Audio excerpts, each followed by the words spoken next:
Hello guys, আসসালামু আলাইকুম। সবাই কেমন আছেন? বরাবরের মতন আমি আফসানা মিম চলে এসেছি নতুন একটি ব্লগ ভিডিও নিয়ে। আশা করছি সবার অনেক ভালো লাগবে। আমি কিন্তু একদম ভোজন রসিক মানুষ। আমার খাবারের প্রতি কোনো অনীহা নাই। আমি কিন্তু খাওয়া-দাওয়ার পরেও আবার কোনো কিছু খেতে পারি। মানে আমার পেটে সবসময় জায়গা থাকে, ঠিক আছে? তো খিচুড়িটা গরম করতে দিচ্ছি। এটা হচ্ছে রাতের খিচুড়ি ছিল। একটা প্লেটে নিয়ে গরম করতে দিলাম। আর এখানে একটু পেঁয়াজ মাখা করে নেব ঝাল, লবণ, তেল দিয়ে। এটা কিন্তু খিচুড়ির সাথে জবর ভালো লাগে। এটা কিন্তু আমাদের আঞ্চলিক ভাষা, মানে আমার শ্বশুর বাড়ির আঞ্চলিক ভাষা। যেকোনো সময় পরিস্থিতির শিকার বোঝেন, আজকে এটা নিয়েই কথা বলি। কিছু মানুষ দেখা যায় কোনো কিছুই করে না, তারপরেও তাদের উপরে দোষটা চলে আসে। এরকম আসলে আমি এরকম অনেকবার হয়েছি। যখন চুপ করে থাকবেন তখন মানুষ আপনাকে মানে তার দোষটা আপনার ঘাড়ে দিয়ে দেবে। আর আপনি যদি সঠিক কথা সঠিক জায়গায় বলতে না পারেন তাহলে তো একদম শেষ। যাই হোক, আসলে কি একটা মানুষ সব সময় সব কথা সব জায়গায় বলতে পারে না। অনেক সময় তাকে পরিবেশ, পরিস্থিতির কথা চিন্তা করতে হয়। আসলে কি সবাই কি সব রকমের হতে পারে বলেন? যাই হোক, সকাল সকাল কিন্তু এরকম গরম গরম খিচুড়ির সাথে পেঁয়াজ মাখা, আর এই তো কালকে গরুর মাংস রান্না করেছিলাম, সে একটু মাংসের তরকারি আছে, সেটাও গরম করে নিয়েছি। আমার কাছে আমি এটা বিভিন্নভাবে খিচুড়িটা খাচ্ছি। একটু আলু দিয়ে খেয়েছি, একটু মাংস দিয়ে খাচ্ছি, একটু পেঁয়াজ দিয়ে খাচ্ছি। আসলে সবচাইতে মনে হচ্ছে পেঁয়াজ দিয়ে আমি যখন খাচ্ছি এটার স্বাদ অতুলনীয়। মানে এটার স্বাদ প্রকাশ করা যাচ্ছে না। যেখানে গরুর মাংসও কিছু নাই সামান্য ওই পেঁয়াজের কাছে। এতটা ভালো লাগে খিচুড়ি দিয়ে পেঁয়াজ। একবার ট্রাই করে দেখবেন, আশা করছি ভালো লাগবে আপনাদেরও। রান্না করে চলে এসেছি দুপুরের কাজকর্মের জন্য। আর এই সাইডে আমি হচ্ছে বেগুন আর কচু কেটে নিয়েছি। আমি আজকে একটা ভাজি করব আর লাল শাক করতে চেয়েছিলাম, আর মাংস আছে এই জন্য আর কোনো কিছু করতে চেয়েছিলাম না। কিন্তু রাফসানের আব্বু বলছে সে কালকে মাছ এনেছিল, সিলভার মাছ। সে সিলভার মাছ দিয়ে সে বেগুন আর কচুর ঝোল খাবে।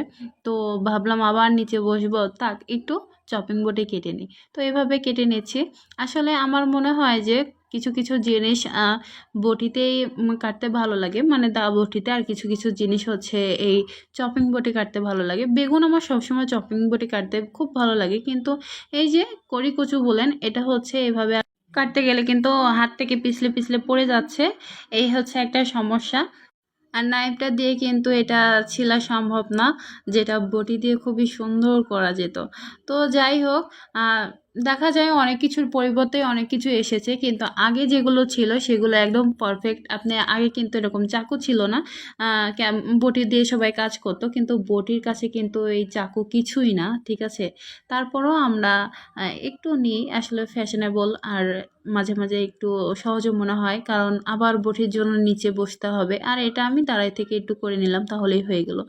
যাই হোক, কচুর এগুলো একটু লেগে আছে, তো এগুলো একটু ধোয়ার সময় একটু ভালো করে কচলে ধুলে উঠে চলে যাবে। কচু বেশি নিব না, জাস্ট এই দুই তিনটাই নিয়েছি। আর দুইটা বেগুন দিয়ে মানে অল্প করে তরকারি করব।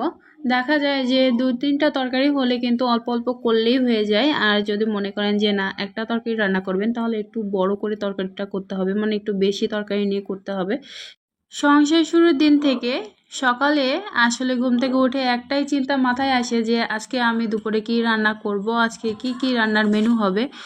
আর পরিবারের অন্য সকলকে যদি জিজ্ঞেস করতে যাই তাহলে তারা বলবে যে তোমার যা ইচ্ছা তাই রান্না করো।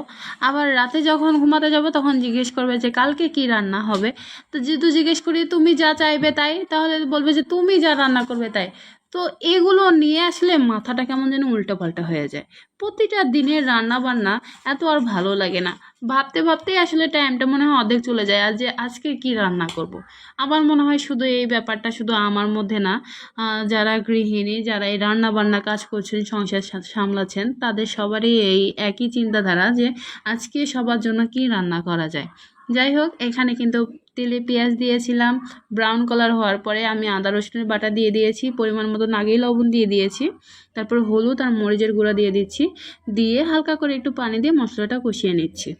একটু ধনিয়া গুঁড়া দিয়ে দিয়েছি, দিয়ে মশলাটা কষিয়ে নিচ্ছি। তারপরে এই তো মাছের পিসগুলো দিয়ে দিলাম। যেহেতু একটু বড় মাছ, এজন্য হচ্ছে ধনিয়া গুঁড়াটা আমি একটু পরিমাণ বেশি দিয়েছি, কারণ বড় মাছগুলো একটু না কেমন জানি একটু গন্ধ আসে, এই জন্য। আবার মাছ ভেজে রান্না করলে আবার খেতে ভালো লাগে না, রাফসানের আব্বু পছন্দ করে না। এই জন্য হচ্ছে মাছগুলো আমি এভাবে একটু কষাই রান্না করি, না হলে হচ্ছে যে একেবারে হাতে সাজিয়ে বসিয়ে দিই, এভাবে তার কাছে ভালো লাগে। তো মাছগুলো আমি তুলে নিয়েছি, আর এখন বেগুন আর কচুগুলো দিয়ে কষিয়ে নিচ্ছি।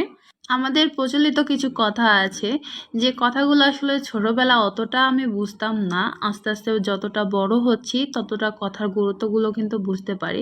এরকমই একটা কথা হচ্ছে যে আপন মানুষের চাইতে নাকি পর মানুষ ভালো, মানে আত্মীয় স্বজনের চাইতে অচেনা মানুষগুলো বেশি ভালো। কারণ হচ্ছে জানেন, কোনো কিছু করতে যাবেন আপনি, যারা আপন মানুষ আছে, যা আত্মীয় স্বজন আছে, আপনাকে সবাই চাইবে যে আপনি কিভাবে একদম নিচে পড়ে থাকেন জানেন। কোনো কিছু করতে গেলে আপনাকে এমনভাবে কিছু বলবে যে আপনার সেই কাজটা করতে ভালোই লাগবে না। তো এরকমই কিন্তু পর মানুষ দেখা যাবে যে যেরকম ধরি আপনারা আমাকে চিনেন না, জানেন না, তারপরও আপনারা কিন্তু আমাকে সাপোর্ট করেন, ঠিক আছে। আমি ইদানিং বুঝতে পারি আমাকে অনেকেই সাপোর্ট করে যাচ্ছে। ঠিক সেই সময় কিন্তু কিছু আত্মীয় স্বজন হঠাৎ করে আসলো, আসার পরে দেখা যাচ্ছে চ্যানেলটা হচ্ছে ফলো করছে, কিংবা হচ্ছে যে সাবস্ক্রাইব করেছে, আবার হুট করে হলো যে আনসাবস্ক্রাইব কিংবা আনফলো করে দিচ্ছে। তো আসলে এগুলো আমার কাছে কোনো ব্যাপারই না, তবে কষ্ট লাগে এটাই যে যারা নিজের মানুষ তারাই হচ্ছে যে আনফলো কিংবা আনসাবস্ক্রাইব করে দিচ্ছে, আর যারা আমাকে চিনে না, যাদেরকে আমি চিনি না, কখনো দেখা হয়নি, কথা হয়নি, তারা আমাকে সাপোর্ট করে। এটা আসলে অনেক ভাগ্যের ব্যাপার। তো আমি সব সময় চাই, দরকার নাই সেসব আত্মীয় স্বজন যারা আমাকে সাপোর্ট করে না, আপনারা থাকলে ইনশাল্লাহ একটা দিন আমি ভালো একটা পর্যায়ে যাব। আমার মাছের তরকারিটা কিন্তু রান্না হয়ে গিয়েছে, আমি কড়াইটা পরিষ্কার করে আবার তেল দিয়েছি, আর তেলের মধ্যে পেঁয়াজ, কাঁচামরিচ আর হচ্ছে হলুদের গুঁড়া আর লবণ দিয়ে দিয়েছি। এখানে হচ্ছে একটা ভাজি করে নেব, ভেন্ডি আর আলু ভাজি করব। যারা কোনো কাজ করতে চান, তো আত্মীয় স্বজনের কথা কখনোই ভাববেন না, কারণ তারা আপনার কখনোই ভালো চায় না। হয়তো মুখে মুখে দেখাবে যে হ্যাঁ কতটা ভালোবাসি, কিন্তু অন্তরটা পুরো একদম কুৎসিত, একদম বিষে ভরা। আমি কি বলবো, মানে কথাই নাই, তাদের অন্তরের সাথে কোনো কিছু তুলনা করা যায় না, ঠিক আছে। তো নিজে যদি কোনো একটা প্ল্যাটফর্মে যেতে চান, ভালো একটা কিছু করতে চান, অবশ্যই নিজের সাথে নিজে কথা বলবেন। নিজের সাথে নিজে যখন কথা বলবেন না, তখন হচ্ছে যে ভালো একটা ফলাফল পাবেন। কারণ আপনি কি করতে যাচ্ছেন সেটা আপনার চাইতে ভালো আর কেউ জানে না, ঠিক আছে। ভাজিটা হয়ে গিয়েছে, একটা বাটিতে নিয়ে নিচ্ছি। আমার কাছে মনে হয় কি, ভাজিগুলো একটু কড়া করে করলে বেশি মজা লাগে খেতে। অনেককে দেখেছি কেমন জানি সেদ্ধ সেদ্ধ ভাজি করে, আসলে এক একজনের রুচি এক এক রকম, সেভাবে খেয়ে অভ্যস্ত। আর আরেকটা জিনিস, সেদ্ধ সেদ্ধ ভাজি করলে না দেখা যায় যে কম তেলে আর হচ্ছে যে রান্নাটা হয়ে যায়, আর ওই ভাজিটা খেলে না একটু গ্যাসের প্রবলেমটা কম হয়। প্যানে আবার তেল দিয়ে দিয়েছিলাম, তেলের মধ্যে রসুন দিয়েছি, পেঁয়াজ দিয়েছি, তারপরে হচ্ছে লবণ দিয়ে শাকগুলো দিয়ে দিয়েছি।